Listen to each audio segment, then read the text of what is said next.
మనతో పాటు అర్చకులు ఉన్నారు. అయితే వెంకటేశ్వరుని వ్రతం అని చెప్పి ఇప్పుడు సాయిబాబా ఆలయంలో చేస్తున్నారు. అసలు ఏంటి ఈ వ్రతం?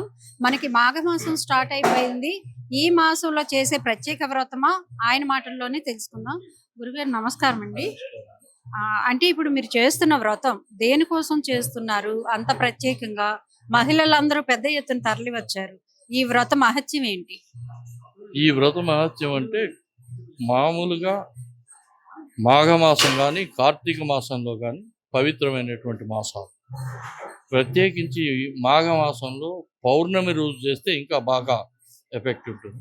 కాదంటే ఇక్కడ సాయిబాబా గుడిలో కోటి గోవిందనామార్చన జరుగుతున్నది. ప్రతిరోజు గోవిందనామార్చన.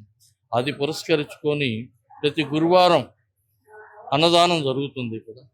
అది ఆ సందర్భాన్ని దృష్టిలో పెట్టుకొని ఈరోజు పూలంగి సేవ, వెంకటేశ్వర వ్రతకల్పం రెండు కూడా చేస్తే భక్తులందరికీ కూడా బాగుంది. అందులో ఈ కలియుగంలో కలియుగ దైవం అనేటువంటిది శ్రీ వెంకటేశ్వర స్వామి మాత్రమే. అందుచేత ఈ వెంకటేశ్వర వ్రతాన్ని ఆచరించడం అనేటువంటిది ఒక చిన్న పుస్తకంగా తయారు చేశారు వాళ్ళు. దాన్ని ఆచరించేటువంటి విధానంలో కూడా పెద్ద ఇబ్బంది ఏమి లేకుండా ఈజీగా అందరికీ అర్థమయ్యేటువంటి రీతిలో అది ప్రచురించడం జరిగింది.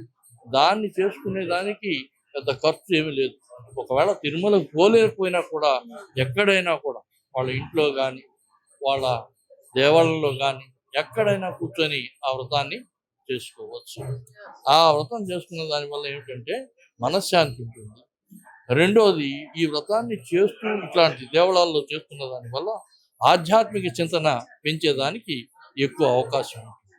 అందుకని ఈ వ్రతానికి అంత మహత్వం. మామూలుగా కలియుగంలో గోవింద అంటేనే చాలు.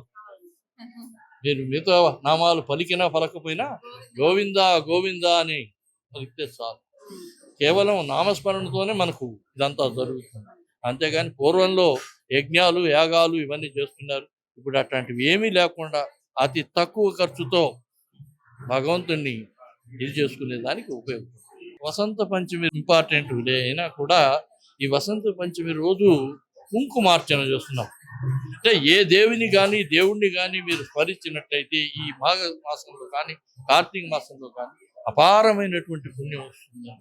అది మనకు తెలిసి చేసినా తెలియక చేయకుండా మామూలుగా పోతూ పోతూ కూడా గోవిందా అనుకుంటాం. గోవిందా అనుకుంటే చాలా ఆయన పిలిచినట్టే లెక్క. అందుచేత ఇదంతా ఏంటంటే ఒక సామూహికంగా చేసుకుంటే వాళ్ళలో ఒక రకమైనటువంటి భక్తి భావాన్ని పెంపొందించాలనేటువంటిది ప్రధాన ఉద్దేశం. దానికోసమే కాంగ్రిగేషన్. ఇప్పుడు ప్రెజెంట్ మనం చూస్తున్న సిచ్యువేషన్ ఏంటంటే అసలు సాయిబాబా హిందూ దేవుడు కాదు, ముస్లిం వ్యక్తి అని చెప్పి కొంతమంది ఆరోపణలు చేస్తున్నారు. మరి గురువు గారు ఏమంటారో వారి మాటల్లోనే ఉందాం. గురువు గారు, మీరు వినే ఉంటారు, దీని మీద వివాదమే జరుగుతోంది సాయిబాబా మీద. మరి మీరేమంటారు? సాయిబాబా దేవుడా కాడా అనేటువంటి పక్కన పెడితే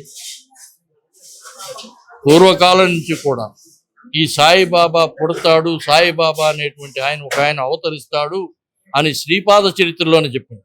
ఇంకా సాయిబాబా దేవుడు కాదన్నప్పుడు శ్రీపాదుడు కూడా దేవుడు కాదని చెప్పాలి. ఆయన గురు పరంపరలో వచ్చినటువంటి ఆయన మనం దేవుడిగా భావిస్తున్నాం. అంతేగాని మత ఛాందస్సులు కొంతమంది చెప్తారు ఆయన సాయిబు చేత పెరిగాడా, ఇంకోటి దగ్గర పెరిగాడా, ఎక్కడ పెరిగాడా అనేది కాదు, ఆయన ప్రజలకు ఏమి చేశాడు అనేటువంటిది ముఖ్యం. మంచి క్లారిటీ ఇచ్చారు గురువు గారు. నమస్కారం.